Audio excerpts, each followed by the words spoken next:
औषध आहे ते भारी हां टेन्शन डॉक्टर. हां ते गरम पडत असेल ना. हां ते दादा बोलतो तू खायच नाहीस म्हणून गरम पडतंय असं. आणि त्यात नाही ना दवा चालू ना हमारे लोग की भी दवा चालू है. हां हां मेरे को 4-5 गोळी चालू है. हां हां. डायबिटीज बीपी मावशी तुमचं गाव कोणतं? माझं गाव मालवण आलं. मालवणचे का? कोकणातले का? पुष्पा कुठे गेला? सावंतवाडी सावंतवाडीचे का? बरं. ब्राह्मण आहे. ब्राह्मण आहे. मग पोरं?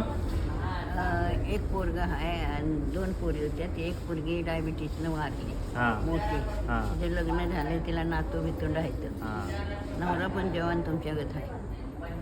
ती जवानच वारली. हां आणि त्यांच्या दोघीच्या पाठीवर मुलगा आहे. हां ते मुलगा एरंड्यात लागला होता कामाला. हां. ती हे आली ना करोना. करोना. ती जेवढी भरती केली ना हम्म. तेवढी असेल काढली.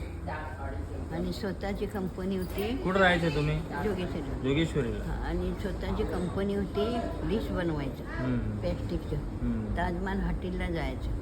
ते एक मुसलमान मित्र भेटला तर त्यानं फसवलं. त्यानं फसवलं. काय कार्यक्रम केले. जाऊ. बरं मी आता पुढच्या वेळेस आलं तर काय आणू तुम्हाला? काय खायला घेऊन येऊ का? मला काय नको काय लागेल? बोललाय तेवढं बाकी. केळी बिळी बिस्किट काय लागलं सांगा. काय बिस्किट आहे मी खायच नाही. केळी काय? पण काय नको राजा. बरं.